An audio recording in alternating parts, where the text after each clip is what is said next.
Newsflash, it is a felony to make a straw purchase on a firearm. As the only firearms manufacturer in Congress, I can assure you for my Democratic colleagues that you cannot make a straw purchase without it being a felony. That just absolutely does not happen. And to this 30,000 number that we see every year of people that lose their lives to firearm homicide, let's not forget that 63% of those are suicide.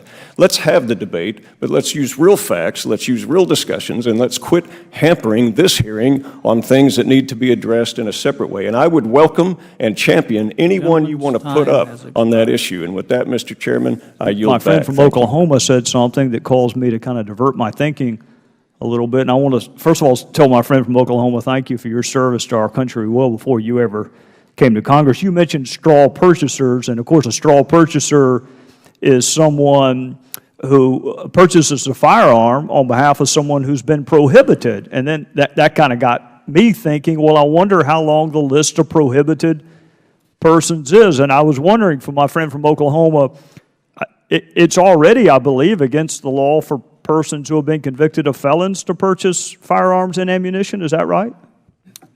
Yes, it is illegal, and it is also illegal to make straw purchases. It comes with a 10-year minimum prison sentence. You know what I found striking?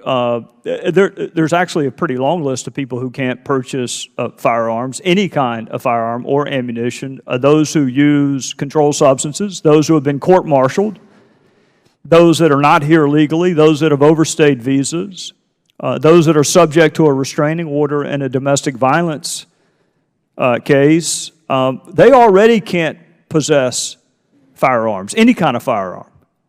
So that got me wondering, to my friend from Oklahoma, I wonder how this administration is doing enforcing the current laws that are on the books for all of those categories of prohibited persons. Does my friend know whether prosecutions are up or down over the last 8 years? Actually, the prosecutions are down, sadly to say. The administration has not supported the Don't Lie for the Other Guy campaign, which the Bureau of Alcohol, Tobacco, and Firearms and the FBI both support, as well as all responsible gun manufacturers and federal firearms licensees. This is a real problem, and the administration has not supported the efforts. It would go a long way if we saw a different policy. And you know, I find that stunning. I guess I find it stunning at a logical level why you would ask for more tools when you are not using the tools that you currently have. And I would encourage all of my friends to look at the prosecution levels for 18 USC 922G crimes, firearms violations. Look at the level of prosecution for the last 8 years under this administration, and you will see that gun prosecutions have gone down. So I'm trying to figure out how another law that you're not going to enforce is going to make us safer. And to my friend from Oklahoma, I'm struggling to follow the logic. Well, I would agree. In fact, with regard to the no-fly or list, they say if you're a terrorist, shouldn't be able to buy a firearm. Newsflash, you can't. 400,000 are on the terror watch list. 97%, over 97% of those are foreigners. They are prohibited from purchasing firearms. You have to be a U.S. citizen or a permanent U.S. resident and 90 days in residence at your current address to even have a firearm transferred. Otherwise, it's denied.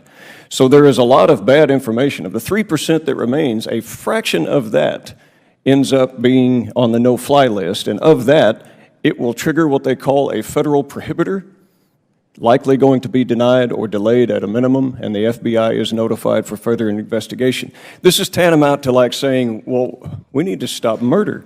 Why don't they make a law to stop murder? Newsflash, we have. People still are sinful and commit crimes. Well, I'm pretty sure we have laws against narcotics trafficking too, and I have not noticed that going away, in part because of a porous border, but for other reasons as well. And in conclusion, to my friend from Oklahoma, I noticed the governor of Virginia it has begun a campaign to restore the rights of persons who have been convicted. It's a restoration of rights, and I guess if that's what Virginia wants to do, that's what Virginia can do. But I would hasten to add, those persons have already been afforded due process.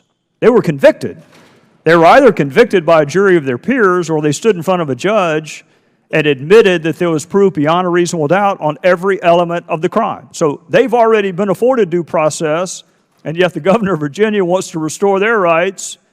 And some of those same folks are now arguing to take away rights of folks who have had no due process whatsoever.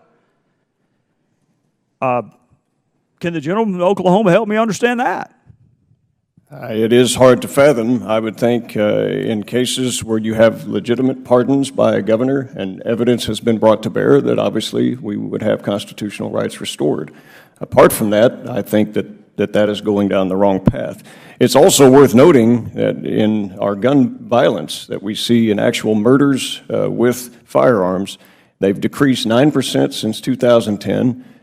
They've decreased 10% since 2005, 20% since 1995. Last year, the last statistical data year that we had, of the 8,124 murders committed with firearms, only 248 were done by rifles of any type. That was nearly half what it was for blunt force objects or clubs or things of that nature. Again, we have a lot of data that's being thrown out as inaccurate, but in the true communist textbook fashion, say it often enough and repeat it often enough, it becomes believed, and what is a lie becomes truth.